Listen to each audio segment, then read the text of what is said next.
विश्वानि देव सवितर्दुरितानि परासुव यत् भद्रं तन्न आसुव। कोई शंका है पिछली कक्षा के पाठ से संबंधित? हमने कहाँ तक कर लिया था? अविशेष को दोबारा बोलने के लिए बोला। अविशेष दोबारा लेंगे। उसके पहले जो पढ़ाया था अर्थापत्ति समाजाति, अहेतु समाजाति, स्पष्ट है?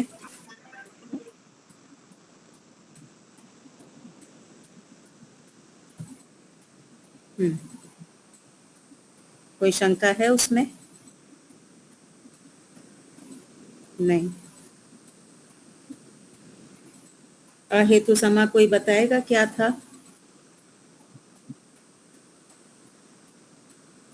अहेतु समाजाति में अनम्यूट करिए माता जी। दीपालिका जी ने हाथ उठाया, जो बोले। हाँ दीपालिका जी।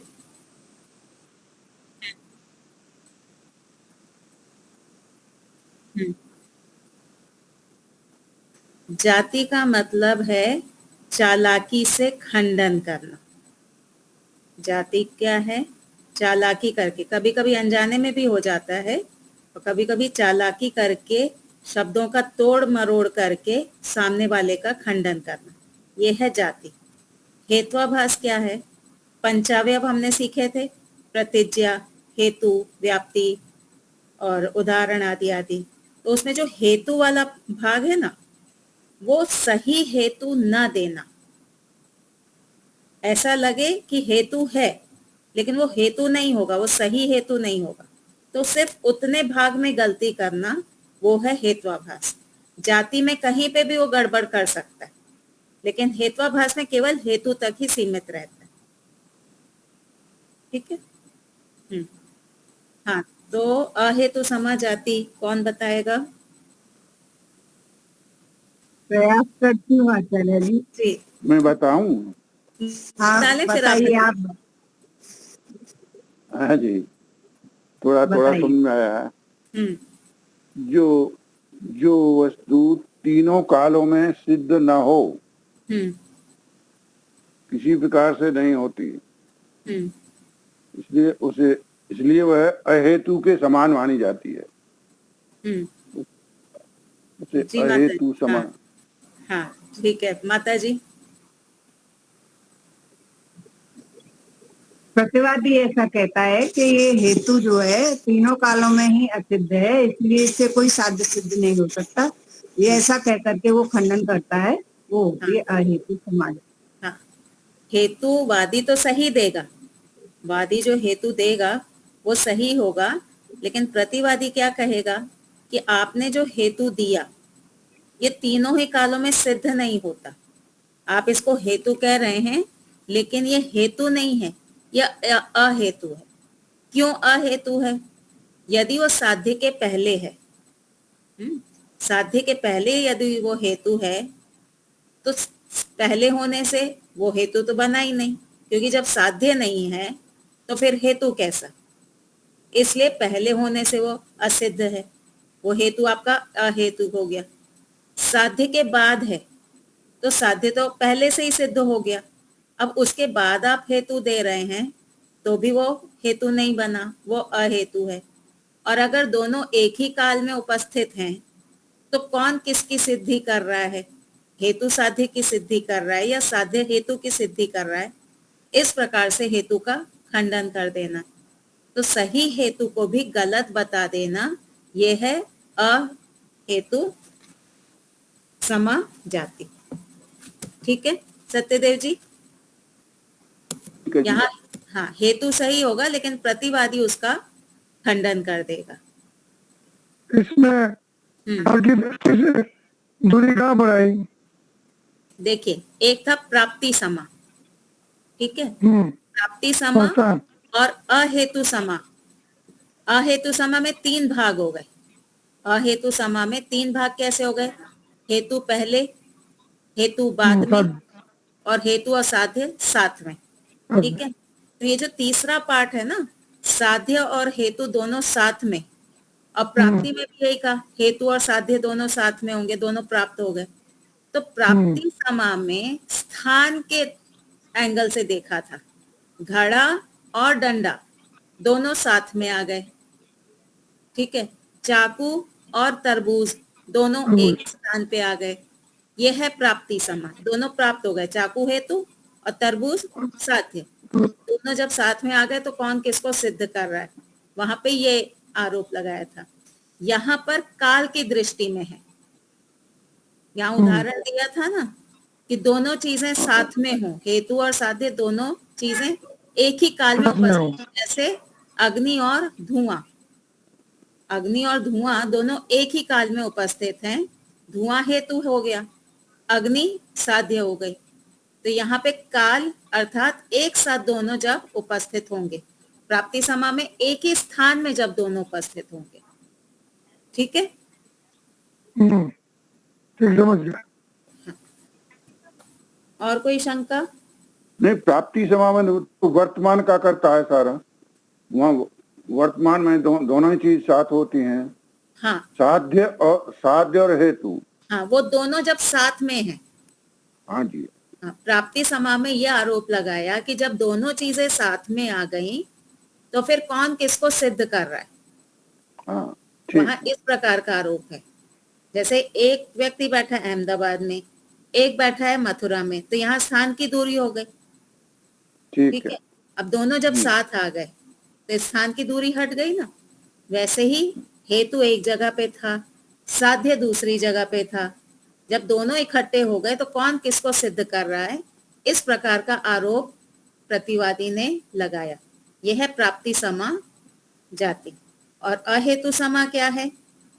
दोपहर को 12 बजे अग्नि भी थी, धुआं भी था एक ही काल में, अब कौन किसको सिद्ध कर रहा है, इस प्रकार का आरोप लगाना।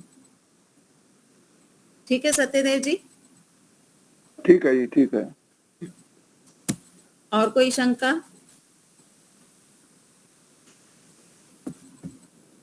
और कौन सी हमने की थी पिछली बार? प्रकरण समा, याद है कुछ? अर्थापत्ति भी किया था।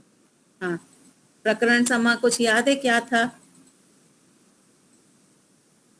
साधर्म्य से नित्य पदार्थ को सिद्ध करता है और दूसरा पक्ष साधर्म्य से अनित्य को सिद्ध करता है, दोनों का चलता है। हाँ। तो प्रकरण पूरा नहीं होता। हाँ, इसके जैसी आगे एक और जाति आएगी, तो यहाँ हमको ये याद रखना है, प्रकरण समा में कोई निर्णय नहीं निकलता है, कौन सही है ये निर्णय प्रतिवादी की तरफ से नहीं आता।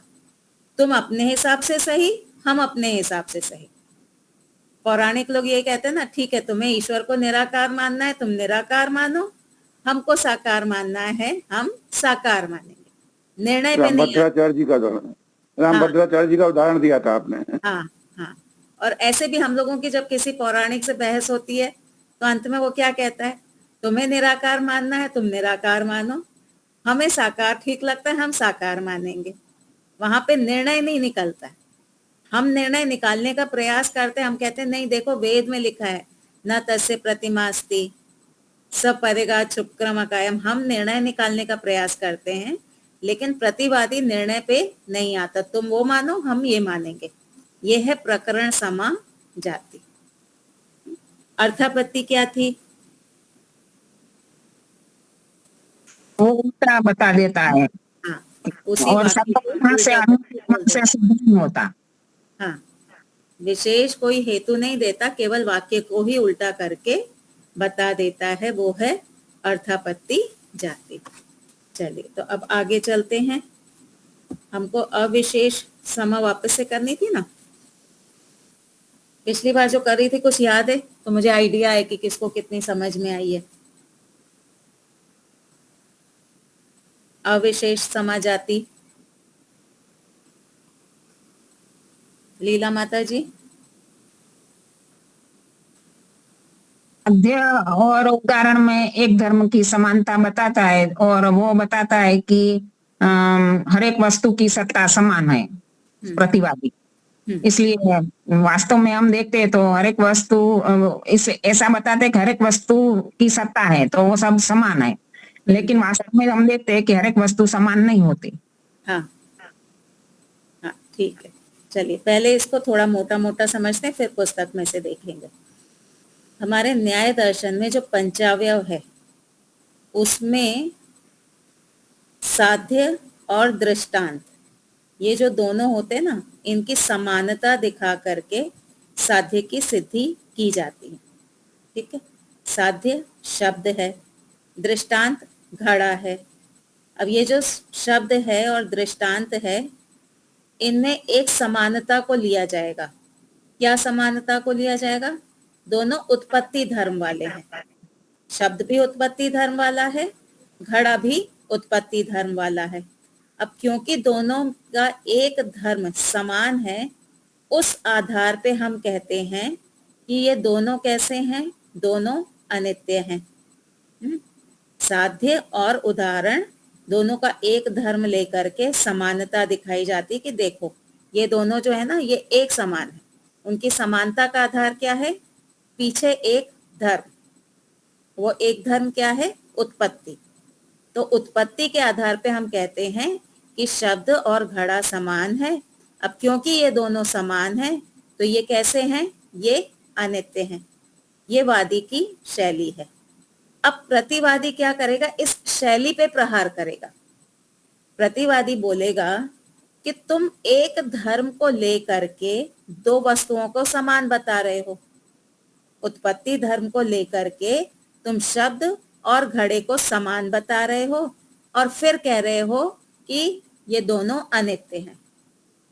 अगर मैं तुम्हारी शैली से चलूं, प्रतिवादी कह रहा है, अगर वादी जी मैं तुम्हारी शैली से चलूं तो ये जितनी भी वस्तुएं हैं, ये सारी वस्तुओं में एक समानता है।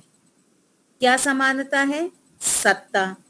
सारे ही पदार्थों में सत्ता है।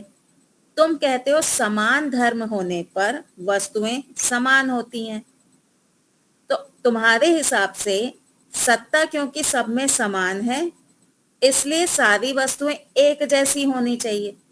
सारी वस्तुएं कैसे होनी चाहिए? समान होनी चाहिए। जैसे घड़ा और शब्द एक जैसे थे, वैसे ही सत्ता के कारण संसार में जितने पदार्थ देखे जा रहे हैं वो सारे के सारे कैसे होने चाहिए? समान होने चाहिए। ठीक है, पर सारी वस्तुएं तो समान है नहीं। तुम्हारी शैली के अनुसार अगर हम देखें तो सारी वस्तुएं समान होनी चाहिए क्योंकि सब में सत्ता है, लेकिन सारी वस्तुएं समान तो है नहीं। सत्ता होने के बाद भी सभी वस्तुओं में भिन्नता है। तो इसी प्रकार से भले शब्द और घड़े में उत्पत्ति धर्म है, वो समान है। जैसे सत्ता समान होने पे भी वस्तु अलग अलग होती हैं, वैसे ही उत्पत्ति धर्म होने के बाद भी घड़ा और शब्द अलग अलग हो सकते हैं। घड़ा अनित्य हो सकता है लेकिन शब्द तो ही है। ठीक है, अविशेष का अर्थ है समान दिखाना। सारी वस्तुएं समान हैं, इस तरह का आरोप लगा के कहना कि लेकिन सारी वस्तुएं समान नहीं हैं, सभी वस्तुएं अलग अलग हैं। इसी प्रकार से जो घड़ा है वो उत्पत्ति धर्म वाला होते हुए अनित्य है और शब्द उत्पत्ति धर्म वाला होते हुए नित्य है। ये बात समझ में आ गई? हाँ जी। तो इसके बाद वादी क्या बोलता है कि देखो हमारा जो उत्पत्ति धर्म है, हमने जो उत्पत्ति धर्म कहा है, उस उत्पत्ति के आधार पे हमने अगले धर्म की सिद्धि की है। हमने उत्पत्ति धर्म के आधार पे अगला धर्म क्या है? अनित्यता। उसको हमने सिद्ध किया। तुमने सत्ता के आधार पे किसकी सिद्धि की? तुमने किसी चीज की सिद्धि तो की नहीं, है ना। तुमने तो केवल ये कह दिया कि सत्ता सब में समान है। उससे तुम सिद्ध क्या करना चाहते हो? उससे तुमने किसी नए धर्म की सिद्धि नहीं की है। पंचावयव में एक धर्म से दूसरे धर्म की सिद्धि होती है। हेतु जो धर्म होता है ना, वो प्रतिज्ञा के धर्म को सिद्ध करता है। जैसे हेतु में धर्म है उत्पत्ति, प्रतिज्ञा में धर्म है अनित्यता। तो उत्पत्ति अनित्यता को सिद्ध कर रही है। ईश्वर का राग द्वेष रहित होना ये एक धर्म है, वो उसके न्यायकारी गुण को सिद्ध कर रहा है। तो पंचावयव में हेतु का धर्म प्रतिज्ञा के धर्म को सिद्ध करता है। आपने सत्ता जो कही, सत्ता से आप कौन सा धर्म सिद्ध करना चाहते वो तो आपने बताया नहीं, इसलिए आपकी बात गलत है। ये वादी ने कहा। स्पष्ट हो गया इतना? चलिए अब पुस्तक में देखते हैं अविशेष समाजाति की परिभाषा।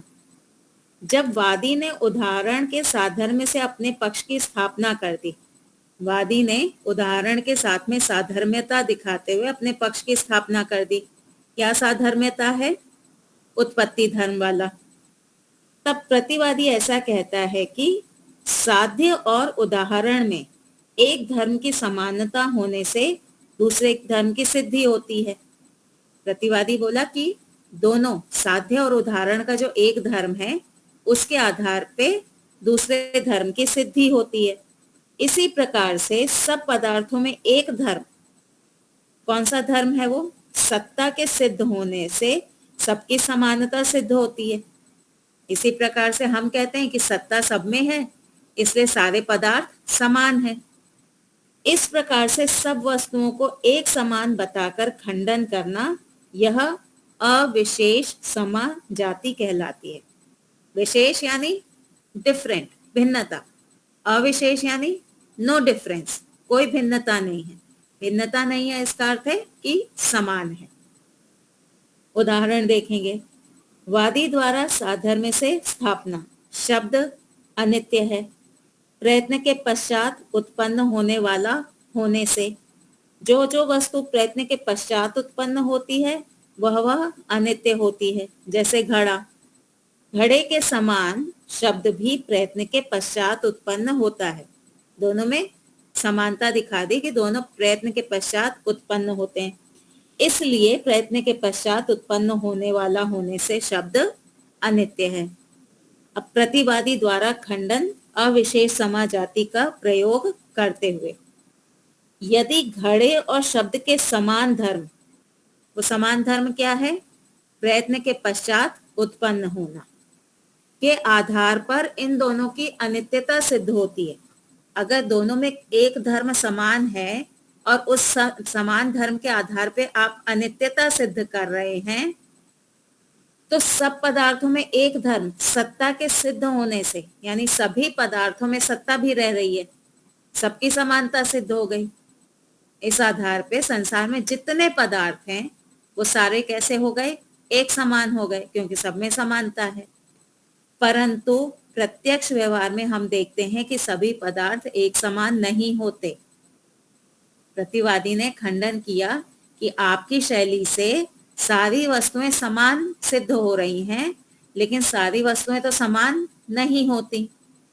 इसलिए किसी एक धर्म प्रयत्न के पश्चात उत्पन्न होना के आधार पर दो वस्तुओं घड़े और शब्द को एक समान अनित्य नहीं कह सकते। इसलिए किसी एक धर्म को पकड़ करके आप दो वस्तुओं को एक समान नहीं कह सकते, इसलिए शब्द नित्य है।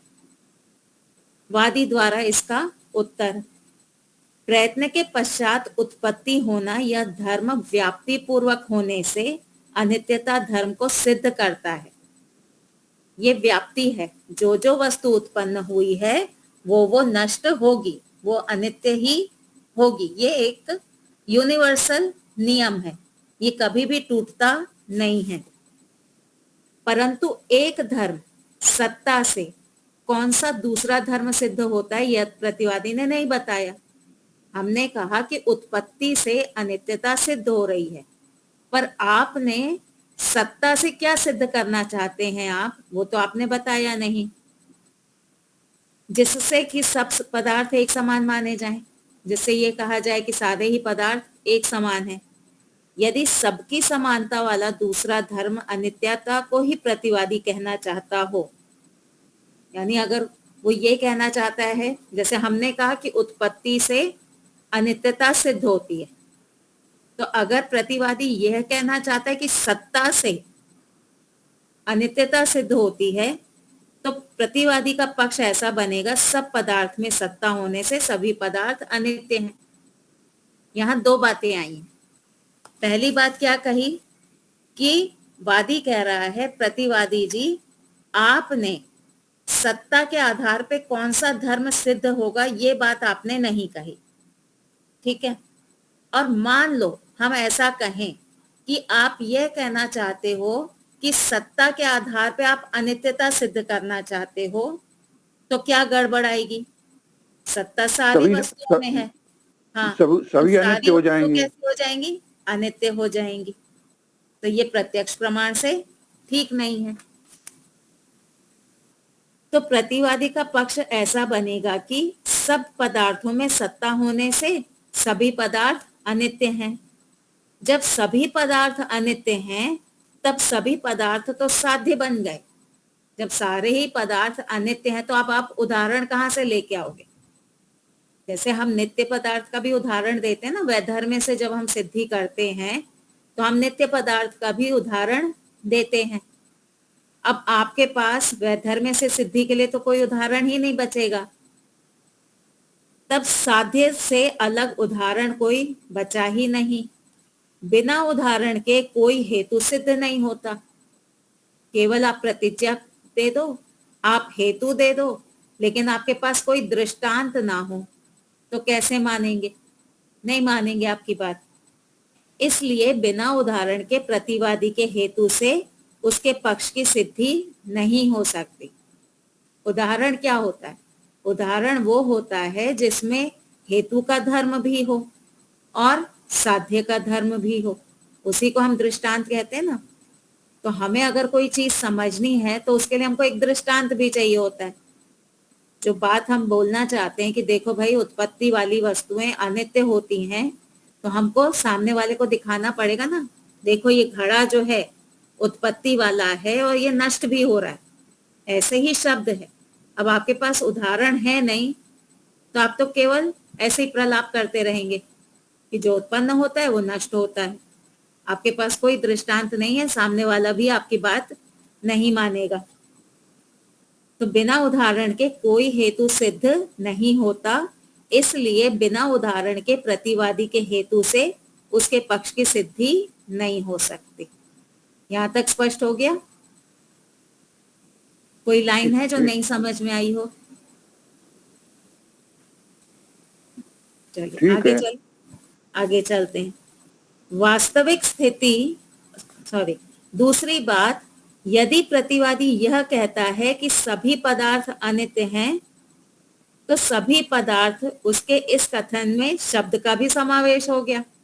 अगर वो ये कहना चाहे कि सत्ता होने से सारे पदार्थ अनित्य हैं, तो उसने तो हमारे पक्ष को स्वीकार कर लिया। हम भी तो यही कह रहे थे ना कि शब्द अनित्य हैं, तो प्रतिवादी ने तो खुद कह दिया कि शब्द अनित्य है, अतः शब्द भी अनित्य सिद्ध हो गया। तुमने मूर्खता में आकर के तुमने चालाकी करने की कोशिश की, लेकिन उस चालाकी में तुम खुद ही फंस गए। तुमने खुद ही मान लिया कि शब्द अनित्य है। उसने सब पदार्थों की अनित्यता, इस प्रकार से प्रतिवादी हमारे पक्ष का खंडन नहीं कर पाया। उसने सब पदार्थों की अनित्यता को स्वीकार करते हुए शब्द को भी अनित्य स्वीकार कर लिया। कैसे कोर्ट में कैसे बहस चलती होगी, कैसे एक एक शब्द पकड़ा जाता होगा। ये कोर्ट जैसा ही चल रहा है ना पूरा, कि तुमने ऐसा कह दिया तो तुमने तो हमारा पक्ष मान लिया। खटाखट पकड़ते हैं एकदम से, तुमने ये कह दिया, देखो तुमने, हाँ, बाल की खाल, तुमने तो हमारे पक्ष को स्वीकार कर लिया। इसे बोलते हुए बहुत सावधान रहना चाहिए। गलती से भी हम सामने वाले के पक्ष के फेवर में ना कुछ बोल दें, नहीं तो वो पकड़ेगा, फिर हमारा पक्ष ढीला हो जाएगा। वास्तविक स्थिति तो यह है कि सत्तात्मक पदार्थ नित्य तथा अनित्य दोनों प्रकार के देखे जाते हैं।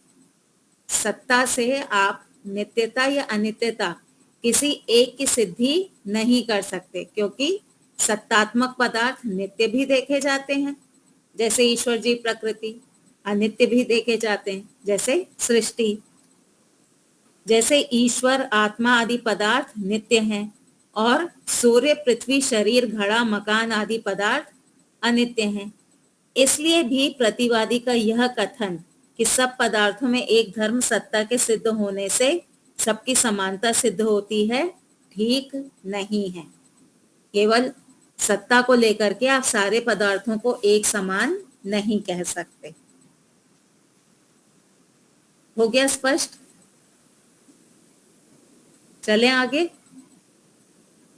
तो अब 19वीं जाति है उपपत्ति समा जाति, पेज नंबर 108। ये जाति प्रकरण समा से कुछ कुछ मिलती जुलती है।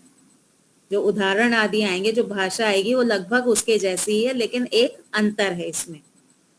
ये सरल भी है, इसको देखेंगे। यदि एक पक्ष द्वारा प्रस्तुत किया गया कारण सिद्ध होता है, ये प्रतिवादी कह रहा है कि आपने अपने पंचावयव से अपने पक्ष की सिद्धि कर दी, शब्द अनित्य है, इस प्रकार से आपने सिद्धि कर दी, तो दूसरे पक्ष द्वारा प्रस्तुत किया गया कारण भी सिद्ध होता है। तो दूसरा व्यक्ति जो प्रतिवादी है वो अपना हेतुवादी देगा, उससे वो अपने पक्ष की सिद्धि करेगा।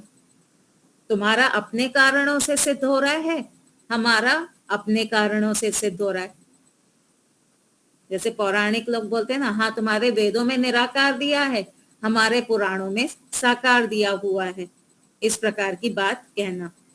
इस प्रकार से दोनों कारणों की सिद्धि दिखाकर खंडन करना उपपत्ति समा जाति कहलाती है। इस प्रकार की भाषा बोल करके जो चालाकी की जाती है उसको कहते हैं उपपत्ति समा जाति। उदाहरण, वादी द्वारा साधर्म से स्थापना। शब्द उपपत्ति का क्या अर्थ लेंगे? उपपत्ति यानी तुम्हारी जो बात है वो भी ठीक है, तुम्हारा पक्ष तुम अपने कारणों से सिद्ध कर रहे हो, हमारा पक्ष हम अपने कारणों से सिद्ध कर रहे हैं, यह है उपपत्ति। ठीक ठीक। तो वादी द्वारा साधर्म से स्थापना। शब्द अनित्य है, प्रयत्न के पश्चात उत्पन्न होने वाला होने से जो वस्तु प्रयत्न के पश्चात उत्पन्न होती है वह अनित्य होती है। जैसे घड़ा, घड़े के समान शब्द भी प्रयत्न के पश्चात उत्पन्न होता है, इसलिए प्रयत्न के पश्चात उत्पन्न होने वाला होने से शब्द नित्य है।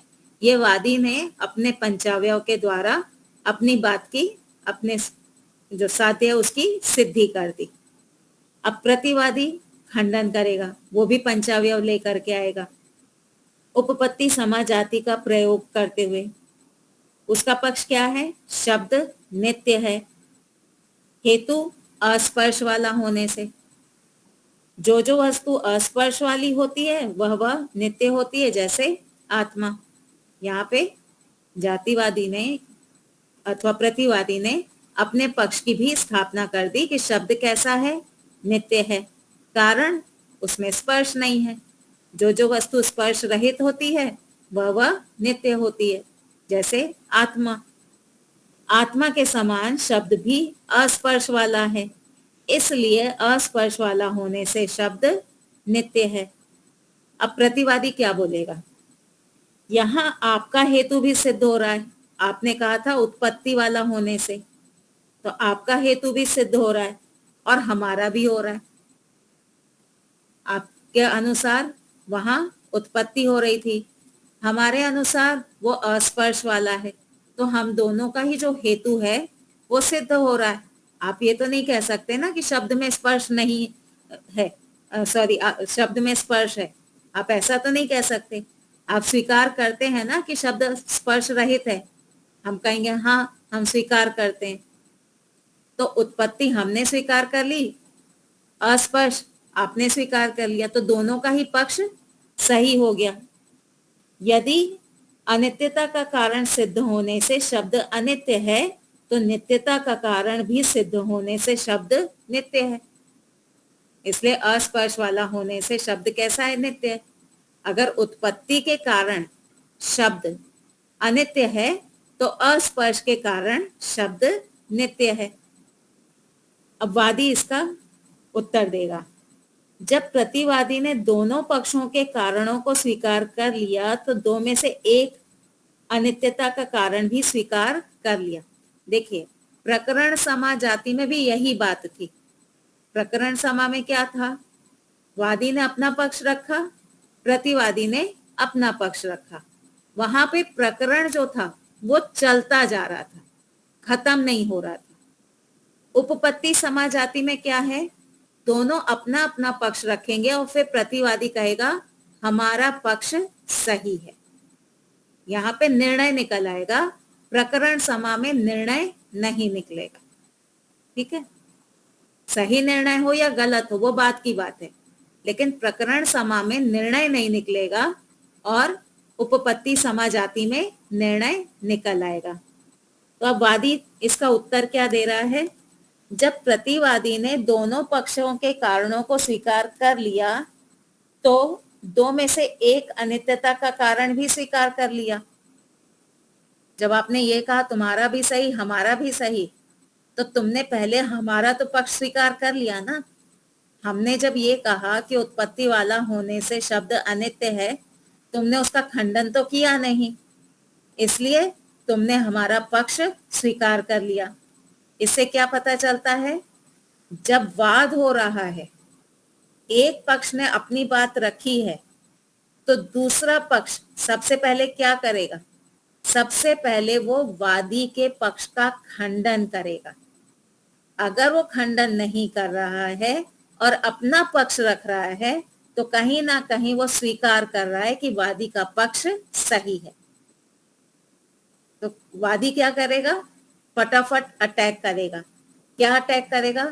तुमने हमारे पक्ष का खंडन नहीं किया, इसका अर्थ है कि तुमने हमारे पक्ष को स्वीकार कर लिया। अब क्योंकि तुमने हमारे पक्ष को स्वीकार कर लिया, इसलिए हम जीत गए। तो बहन जी, हाँ जी, ये रामभद्राचार्य और बाबा रामदेव ने जो वार्ता किया, हाँ, जो प्रकरण में, तो ये उपपत्ति समा में ही आएगा ना? ये प्रकरण उन्होंने कहा, हाँ, नहीं, उन्होंने कहा कि भाई तुम राम को मानते हो महापुरुष और हाँ, हम मानते हैं अवतार, तो वो हमारी बात भी मान रहा है, आर्य समाजियों की बात भी मान रहे हैं। रामभद्राचार्य जी अपनी बात भी कह रहे हैं कि हम तो उनको अवतारी पुरुष मानते हैं।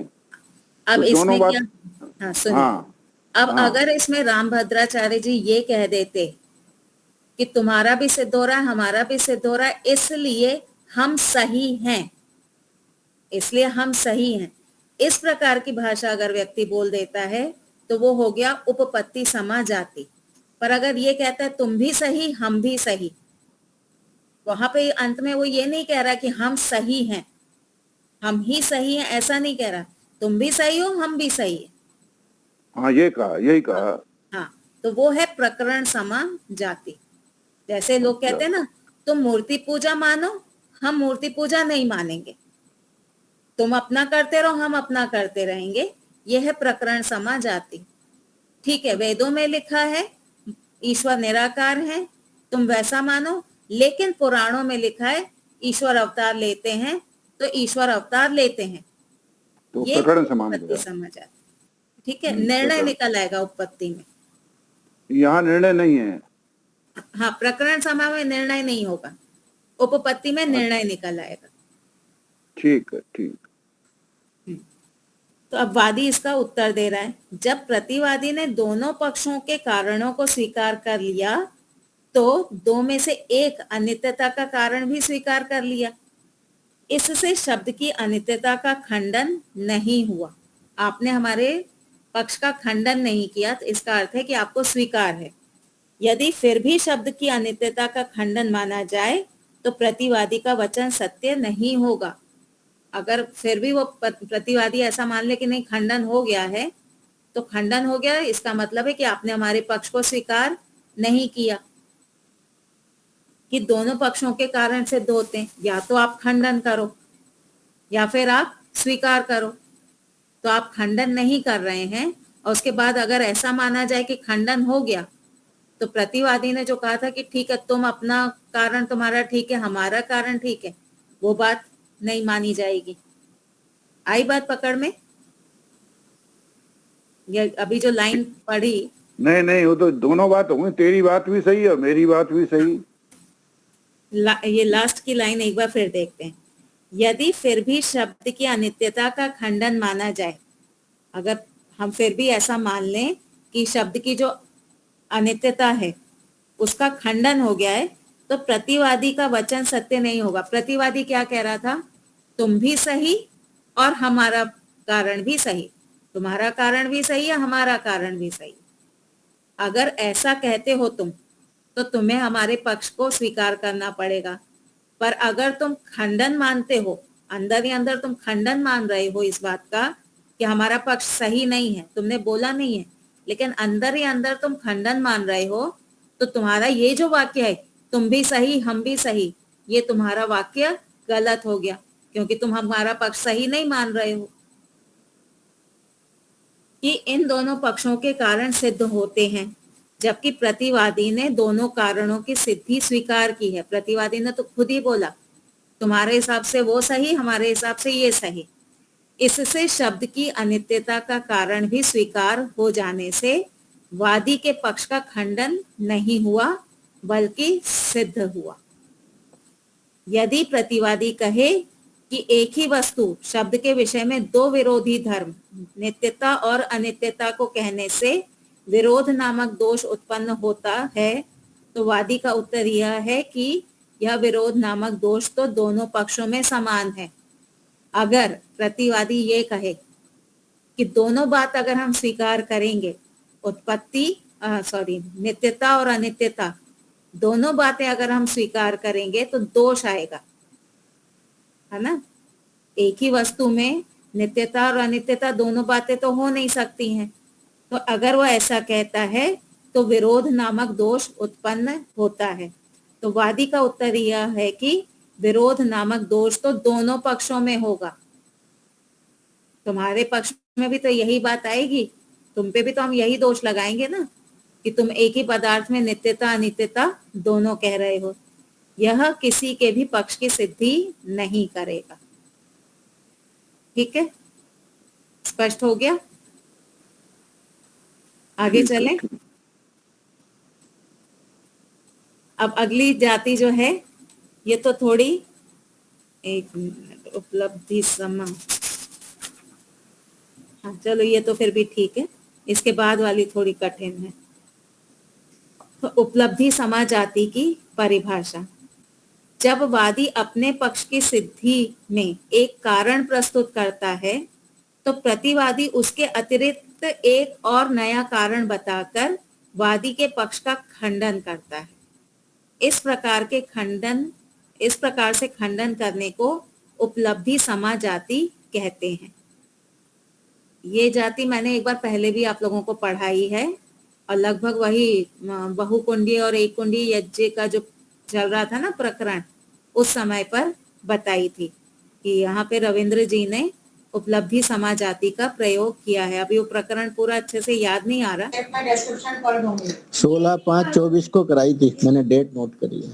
अच्छा, हाँ, तो प्रकरण क्या था वो अभी याद नहीं आ रहा है, लेकिन हमने इसका प्रयोग देखा था।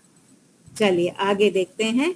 तो जब वादी अपने पक्ष की सिद्धि में एक कारण प्रस्तुत करता है, जब कोई बात हमको सिद्ध करनी होती तो हो सकता है उसके पीछे कई सारे कारण हो।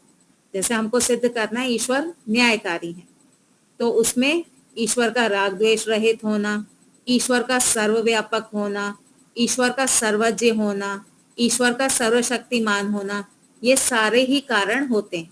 लेकिन हम किसी एक कारण को लेकर के चलते हैं। तो हमने एक कारण दे दिया कि ईश्वर राग द्वेष रहित है, इसलिए न्यायकारी हैं। सामने वाला क्या कहेगा?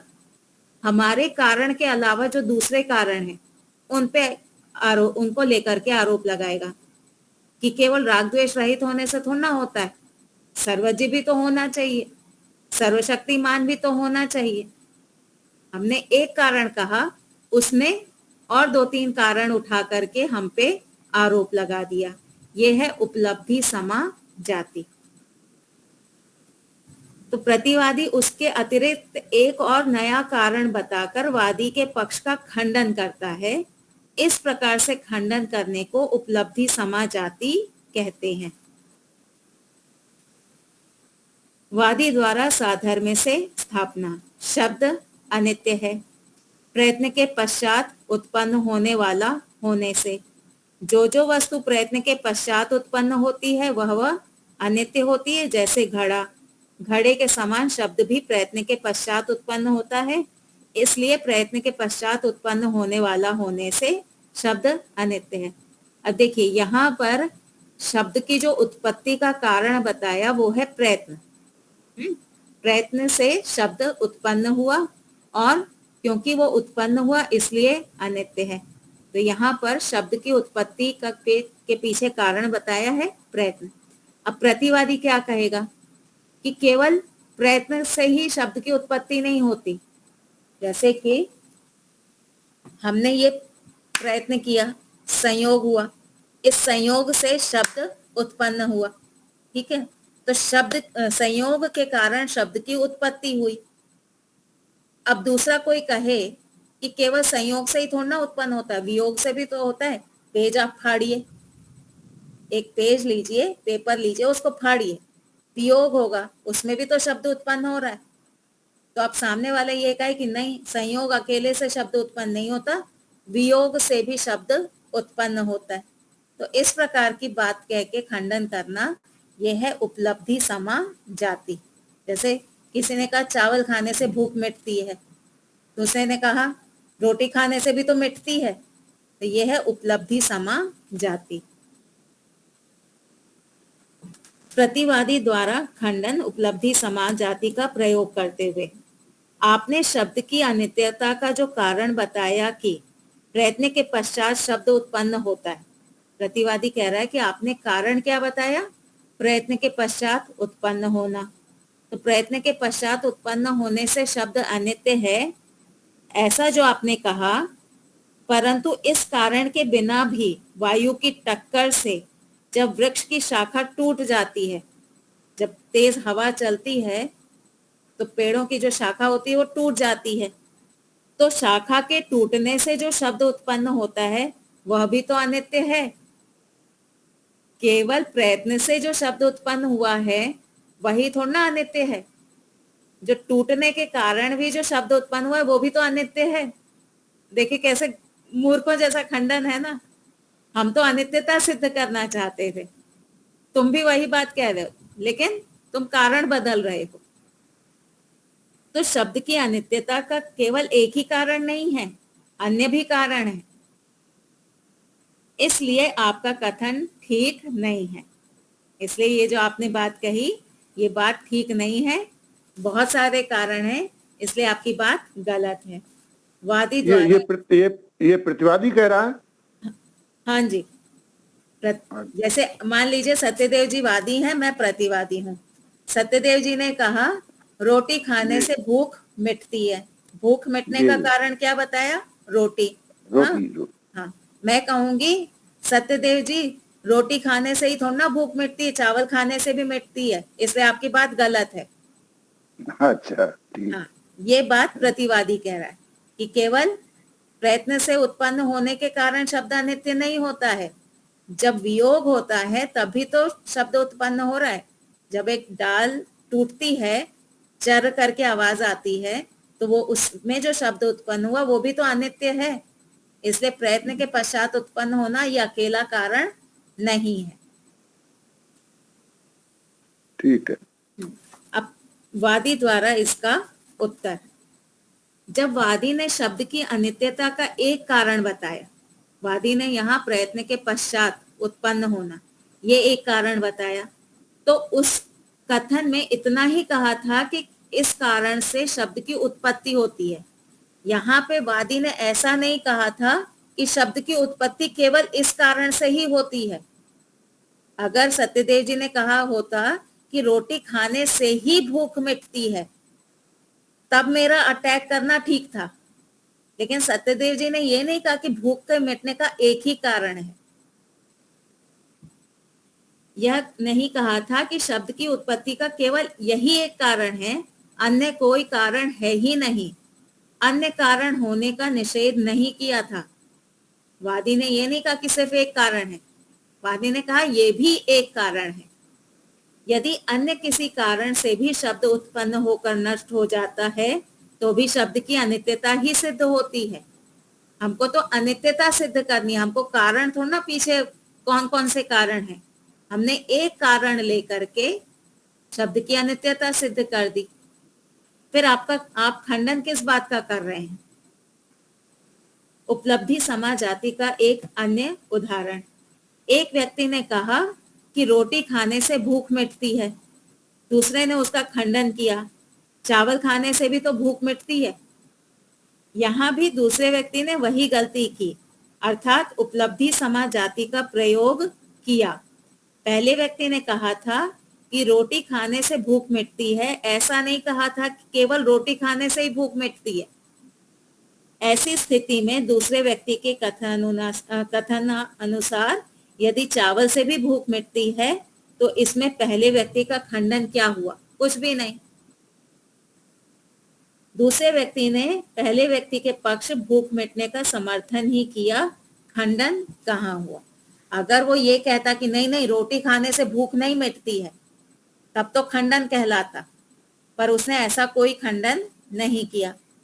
जैसे किसी ने कहा कि यहाँ से अहमदाबाद जाना है तो कार से जाते हैं, तो इसके विरोध में कोई कह दे बस से भी तो जा सकते हैं, केवल कार ही थोड़ा ना कारण है, बस से भी तो जा सकते हैं। तो ये क्या है? उपलब्धि समा जाती है। हमने ये नहीं कहा कि कार से ही जाएंगे, नया विकल्प दे देते हैं, नया विकल्प दे देते हैं। हाँ, नया कारण सामने प्रस्तुत कर देते हैं कि केवल यही कारण नहीं है, दूसरा कारण भी है, केवल कार ही नहीं है, बस भी है। तो हमने थोड़ा ना कहा कि बस से नहीं जा सकते, हमने तो जो उपलब्ध साधन था वो बताया है। आप उपलब्ध साधन का खंडन करो ना कि नहीं कार आपको नहीं ले जाएगी, आप उसका खंडन करके दिखाओ। वो खंडन आपने किया नहीं, तो आपने तो हमारे पक्ष को स्वीकार ही किया है। उल्टा एक नया कारण देके भी आपने हमारे उसको और पुष्टि कर दी कि वियोग से भी उत्पन्न होगा तो भी शब्द अनित्य ही होगा। ठीक है, ये तो थोड़ा आचार्य जी ये विकल्प से मिलता जुलता है ना, विकल्प से मिलता जुलता है, तो इन दोनों में कुछ अंतर। एक बार विकल्प वाला देखते हैं। विकल्प कौन से नंबर पे थी? शायद 13 14 कुछ। अनुत्पत्ति में कारण के दूसरे धर्म बताए जाते हैं, जो दृष्टांत दिया जाता है उनके दूसरे धर्म बताए। वो वाला कारण था ना ईश्वर। हाँ, उसका याद, उसका जो था विकल्प में ये कहा था कि हम एक उदाहरण लेके चलते हैं कि ईश्वर न्यायकारी है राग द्वेष रहित होने से। ठीक है, ये हमारा प्रतिज्ञा और हेतु था। अब वहां पे क्या कहा कि जो राग द्वेष रहित होता है, हमने जज का उदाहरण दिया था, न्यायाधीश। तो वहां पे प्रतिवादी ने कहा कि जो राग द्वेष रहित होता है वो एकदेशी भी होता है, जैसे योगी व्यक्ति है, राग द्वेष रहित है। वहां धर्मों की विकल्पता दिखा दी। राग द्वेष जो है वो एकदेशी भी होता है, राग द्वेष सर्वव्यापक भी होता है। राग द्वेष रहित योगी एकदेशी है, राग द्वेष रहित ईश्वर सर्वव्यापक है। तो यहाँ पे धर्मों की विकल्पता दिखा करके कि राग द्वेष वाले में ही हमको दो धर्म दिखाई दे रहे हैं, इसी प्रकार से राग द्वेष रहित में हमको नित्यता और अनित्यता भी दिखाई दे रही है। वहां पे इस प्रकार की भाषा बोली गई थी। ठीक है, धर्मों में विकल्प दिखाया था वहां पर। और विकल्प समा जाति में तो प्रध्वंसा भाव दिखाया था ना, उसको मेन जोर दिया था प्रध्वंसा भाव। हाँ, ये तो हम दूसरा एक उदाहरण लेकर के चल रहे हैं। ईश्वर और भगवान में जो साम्यता होती है, ईश्वर और भगवान में, भगवान में 6 गुण होते हैं, ईश्वर में भी 6 गुण है और उससे भी अधिक है, तो उसमें भी ये लागू पड़ेगा ना। उसमें भाषा क्या बोलेंगे हम, उसमें हम सिद्ध क्या करना चाहते हैं? और बोलेंगे कि ये भगवान है, हम्म, तो राम भी भगवान है, हाँ ईश्वर भी भगवान है, राम भी हाँ भगवान है, क्योंकि उनके पास वो 6 गुण है। उनमें हाँ उनमें विद्या इतनी है और बल है और धन है हाँ राम के पास। हाँ। हम्म ज्ञान है, बल है, वैराग्य है, हम्म हम्म बराबर। हम्म, तो इच्छा द्वेष है ना, वो अ, राग राग नहीं है, हाँ श्री ऐश्वर्य। हाँ। ऐश्वर्य उनका है। तो हम चलो मोटा मोटा ले लेते हैं, उनमें ऐश्वर्य धन आदि भी था, उनकी हाँ कीर्ति भी थी, उनमें विद्या भी थी, हाँ है ना, इसलिए उनको ज्ञान वैराग्य। और ईश्वर में ये सारी ही चीजें हैं, इसलिए ईश्वर को भी भगवान कहते हैं। तो हाँ, इससे हम क्या खंडन करना चाहते हैं? खंडन नहीं होगा ना, दोनों पक्ष में आएगा ना, तो वहां पे उसमें विकल्प समा में तो खंडन करना चाहता था। क्या खंडन करना चाहता था, एक बार वापस से सुनिए। वहां उसने कहा कि आपने एक धर्म बताया, राग द्वेष रहित होना। आपने कहा कि राग द्वेष रहित होने के कारण ईश्वर न्यायकारी है। अब ये जो राग द्वेष रहित धर्म है, इस धर्म वाली हमको 2 प्रकार की वस्तुएं मिलती हैं। कौन कैसी 2 प्रकार की वस्तुएं हैं? राग द्वेष रहित वाला एकदेशी वस्तु भी मिलती है, हाँ हाँ जैसे जीवात्मा, योगी व्यक्ति जो है, जो जीवन मुक्त व्यक्ति है, वो राग द्वेष रहित है, एकदेशी है। राग द्वेष रहित हमको सर्वव्यापक ईश्वर भी देखने को मिल रहा है। तो राग द्वेष का बेस बना के हमको 2 कैटेगरी मिल रही है, 2 विकल्प मिल रहे हैं। इसी प्रकार हाँ, से राग द्वेष का आधार जो आपने लिया, इसमें हमको न्यायकारी और अन्यायकारी ये विकल्प भी देखने को मिलते हैं। ये बराबर। उसके खंडन की शैली है। ठीक है। इसे इसे कह सकते हैं कि जो भगवान है वो ईश्वर नहीं है, हम्म तो हम कह सकते हैं ना, जो भगवान है वो वो ईश्वर नहीं है, ईश्वर। ये तो हाँ, ये बात तो सही भी है कि जो भगवान है वो सभी ईश्वर नहीं है। नहीं है। हाँ, जैसे राम जी भगवान है पर वो ईश्वर नहीं है, तो ये हाँ, हमारा खंडन नहीं हो गया, तो हमारे पक्ष की स्थापना ही हो गई। स्थापना होगी। हाँ। नहीं, लेकिन वो सामने वाला कहेगा ना हम्म कि राम जो है वो ईश्वर है, तो हम हाँ। इसका ये खंडन कर सकते हैं ना, इसी तरह से। नहीं, राम जो है वो ईश्वर हैं, तो वो तो हम फिर वो शरीर धारण क्यों कर रहे हैं आदि आदि लेकर के हम खंडन करेंगे कि उनको शरीर की, ईश्वर को शरीर की आवश्यकता क्यों है? आपने जो हेतु दिया है, हेतु क्या देगा सामने वाला? हेतु तो कुछ नहीं होगा उसके पास। बराबर। अगर हेतु देता है तो हम उसको बोलेंगे तुम्हारा हेतु में ये हेतुआभास है, ये कमी है। ठीक है। हम्म।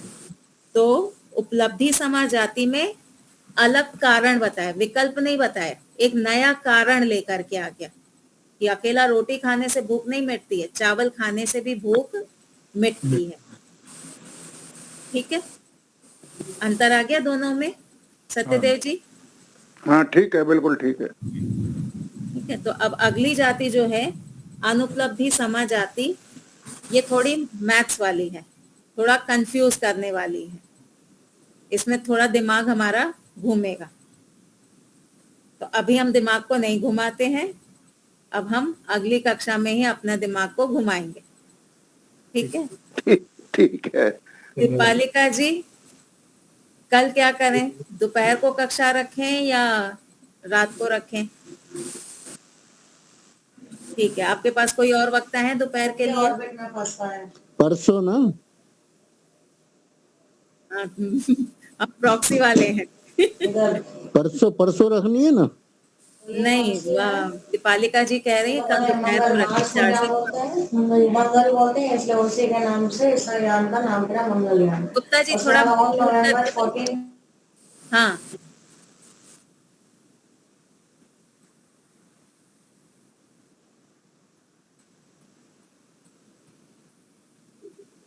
कल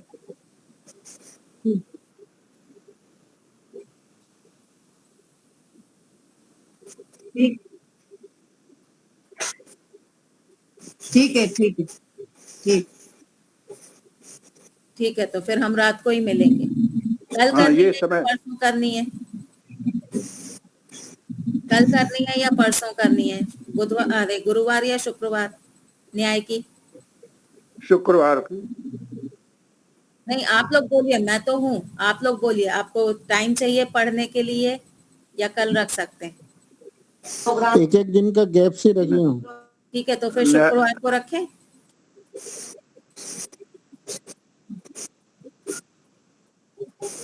आज कैसे इसको डिजाइन किया गया था कि वो बहुत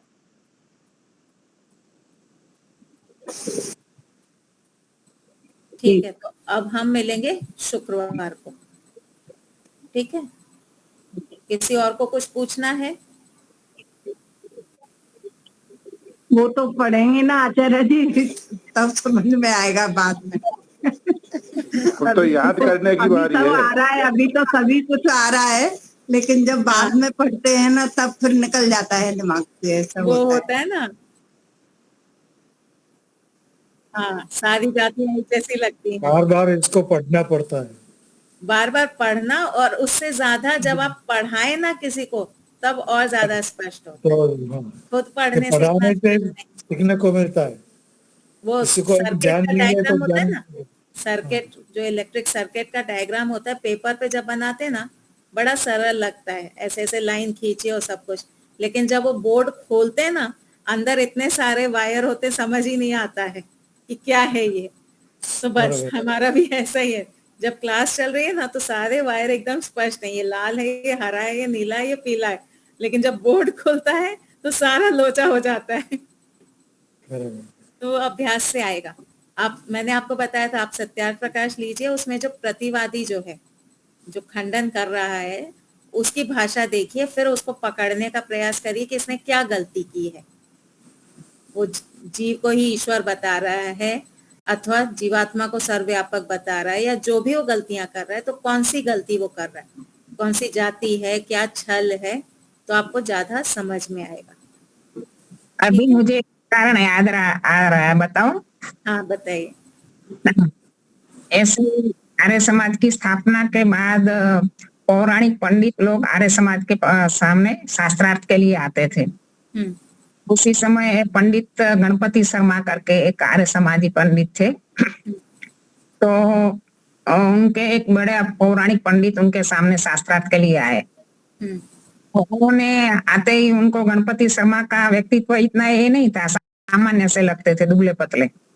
तो बोला कि शास्त्रार्थ करने वाला कौन है मेरे सामने, तो उसको बताया गया। तो बोला कि ये तो सामान्य सा व्यक्ति है, वो क्या मेरे से शास्त्रार्थ करेगा। हाँ। तो एकदम के आर्य समाज का पंडित जो जो क्या उसका एक एक अक्षर का मैं खंडन करूंगा। तो फिर गणपति शर्मा ने बताया कि मुझे कान से थोड़ा कम सुनाई देता है। सब लोगों को पूछा कि जयदेव झा, उनका नाम जयदेव झा था। तो जयदेव जी ने यही बोला है नहीं कि जो आर्य समाज का पंडित बोलेगा उनके एक एक अक्षर का मैं खंडन करूंगा। क्या ठीक वही बोला है। तो अभी उन्होंने बताया कि उनके पिताजी का नाम रतन झा था। तो जयदेव झा रतन झा के पुत्र है, इसका खंडन करो। हाँ। सही बात है। तो कर लिया उसको कि एक अक्षर का खंडन, उनका मतलब था मूर्ति पूजा के विषय में बोलेगा, लेकिन उन्होंने बताया ऐसा कि जो कुछ बोलेगा उसका एक एक अक्षर का खंडन करूंगा। छल का प्रयोग किया ना, यहाँ ये छल का प्रयोग है। वक्ता किस तात्पर्य से बोलना चाहता था और किस अर्थ में दूसरे ने लिया। सही बात है, बढ़िया। चलिए, तो पढ़िएगा, सत्यार्थ प्रकाश आदि पढ़िए, उसमें देखिए, तो हमारी बुद्धि और खुलेगी। ठीक है, तो शांति पाठ करेंगे। कौन कराएगा? शंकर भाई, आप करेंगे क्या? ओम शांतिरंतरिक्षं शांतिः पृथ्वी शांतिरापः शांतिरोषधयः शांतिः वनस्पतय शान्तिर्विश्वे देवा शान्ति ब्रह्म शान्ति सर्वं शान्ति शान्तिरेव शान्ति सामा शान्तिरेधि ओम शांति शांति शांति शांति सर्वेभ्यो नमः नमस्ते जी नमस्ते जी शुभ रात्रि शुभ रात्रि सभी को शुभ रात्रि। शुभ रात्रि।